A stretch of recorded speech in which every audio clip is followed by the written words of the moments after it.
What's up, y'all? This is Tiffany LaShae, and you are listening to In Her Boots from Moses.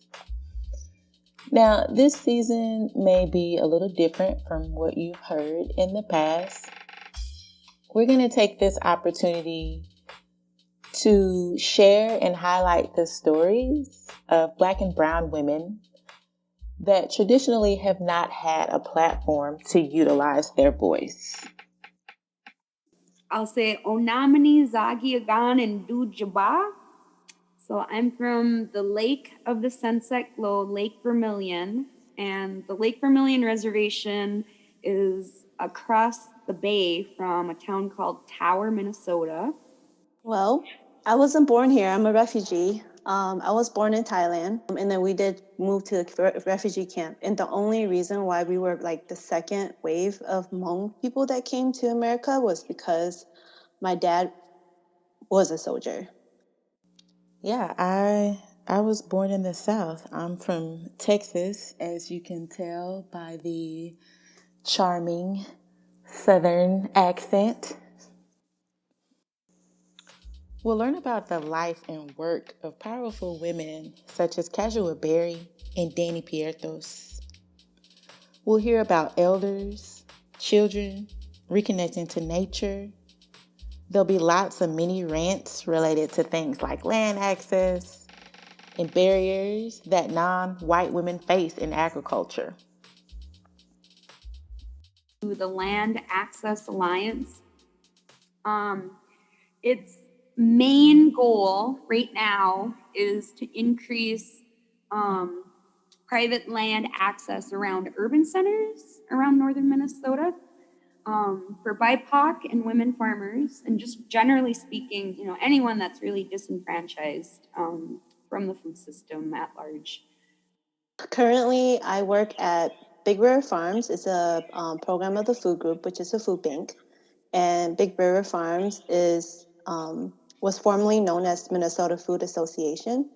And I am the Farmer Education Manager as well as the Emerging Farmers Conference Coordinator.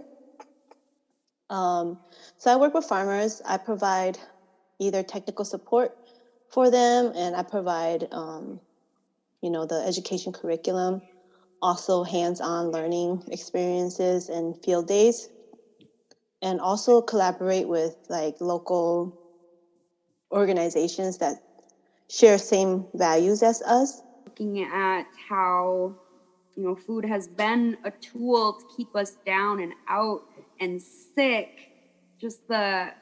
I see it as a tool of weaponry to keep us down, because if we're so sick, how are we going to come together to heal the impacts of historical and intergenerational trauma, where we got a lot of addiction and substance abuse, and my history is part of that story also. If we're all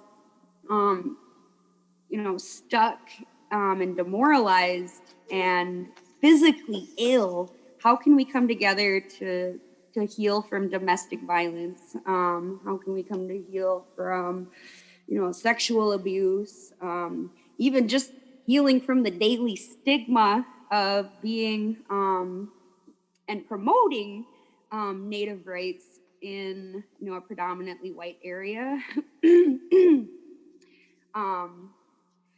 It is dangerous, and there are real impacts of like sticking up for our values. So I can see how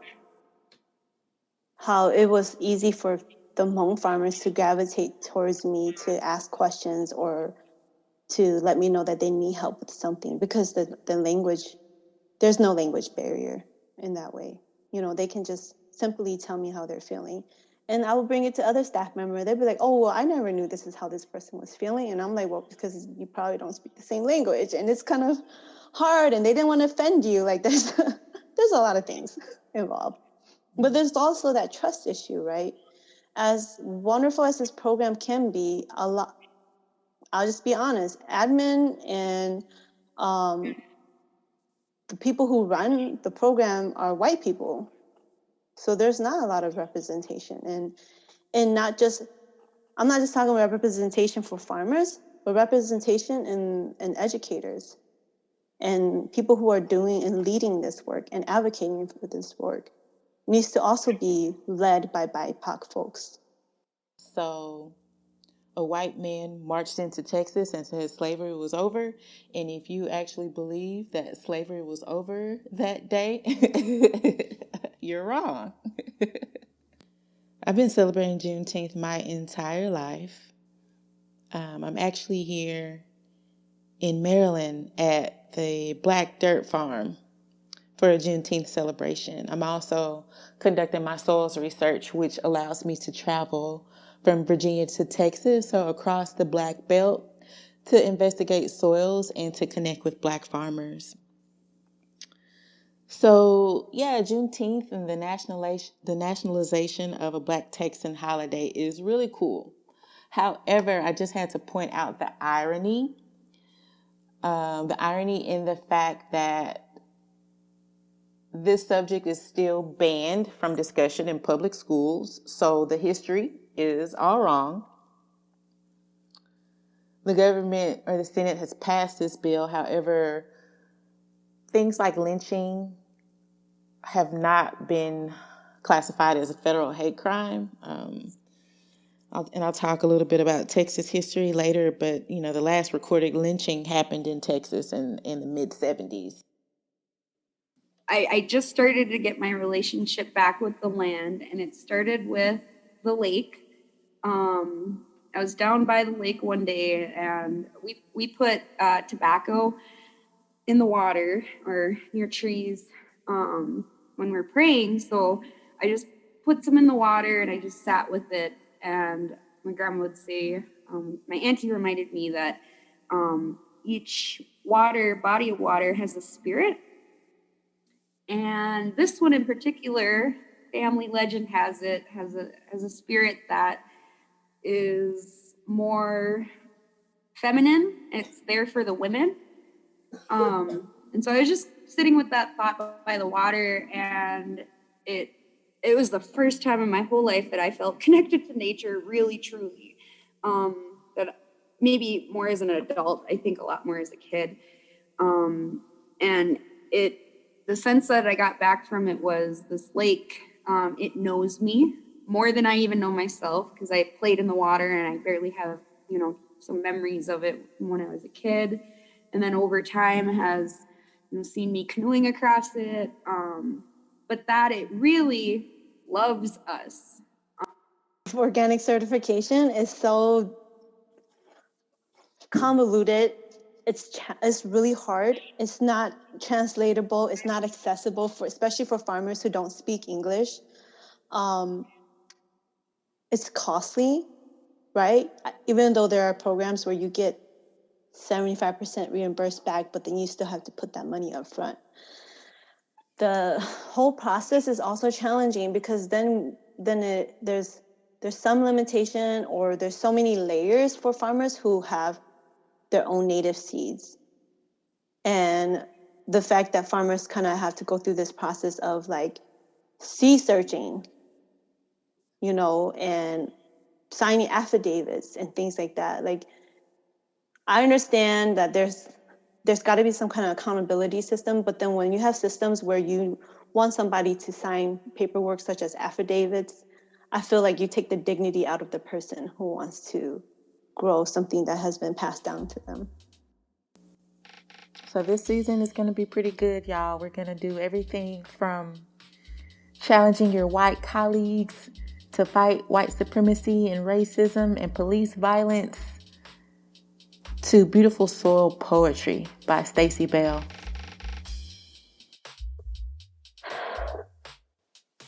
I wrote that letter because I was getting really frustrated with organizations sending messages saying like, we're really sorry about what happened. We acknowledge it and that's it. But not acknowledging the systemic racism. Dear friends, I wanted to take a moment to acknowledge the tragic death of Dante Wright and the ongoing unrest. We are mourning yet another Black body by the hands of a police officer. praying for peace and comfort for his family, friends, and our communities. Regardless if we are in agreement with what had happened, one thing is for sure: a mother lost her son shortly after she heard his voice on the phone during a traffic stop. Another fact that we cannot ignore is that Black Americans are far too often treated as a threat and have lost their lives unjustly. There are not enough words to describe the emotions that our families and community members are going through. We are a mixed family. My 8-year-old daughter has embodied trauma in her little body. She would cry every week, worried that her daddy is not going to come back home when he leaves for work. I struggle with the thought that my sons and nephews would one day be seen as a threat in America, worried that my dad, brothers, uncles, and cousins are going to be hurt or worse, killed because they are Black. I can never know what it means to be a Black woman going through all the things I've mentioned. Unfortunate events like these continue to validate our fears and the trauma of our Black communities and families. These issues stem deeper than just personal culpability. It's individual, it's community, and it's systemic. Farmers and leaders of farming organizations, you have so much power in your voice and in your rights. Last month, I asked you to join me to fight against anti-Asian hate crimes. Now I'm asking you to think beyond just hate crimes for Asian communities. Black Americans have suffered a different reality than Asian Americans and other minority groups that stems from history and generational traumas. Many of us may have the privilege to detach ourselves from that reality by simply turning off social media and not going anywhere near where there are Black and brown people. Our Black families and community members cannot afford to do the same thing. We must do better to protect our Black families. It is not enough to have an equity statement on your website or to say out loud, I am not a racist. Our actions, behaviors, and policies need to be anti-racist and need to encompass change. What can we do to make a difference? 1, be educated and be informed. There are so many resources out there. Here is a resource that briefly describes the history of Black trauma. 2, here is a list of resources that you can look into to help you understand racism, have conversations about it, and resources that may help you with trauma. 3, if you have employees affected by these events, specifically Black employees, give them time off. There are many layers to the soil. That top fresh soil where you plant the seeds. That is like the babies and the youth. There is the bedrock way down deep. That is the elder space. And then there is all of the other layers that are in between. That is us. Water, Flint, Michigan. Light, let there be. Nutrients, may we plant some food. Space, may we have some, our own, and soil. May we be able to settle ourselves. Thanks for joining me for a sneak peek of what In Her Boots, a season dedicated to the bootless. Next episode, we'll dive right into what it means to be bootless. And I'll also overshare a bit about my experiences farming in the South, East Coast, West Coast, and the Midwest and abroad. If you have any questions or concerns or any feedback, please shoot me an email or a voice memo to Tiffany at mosesorganic.org. Thanks for joining me. I'll see you next time. Peace. Historical and intergenerational trauma, like, those unanswered questions of how my people, came to be here and how we've lost so much connection to each other and our identity and, this identity crisis. It's really hard. You don't have much to work with because, our families are just families in general. Without, assets, our families are our assets. But what happens when our families are all struggling and all sick?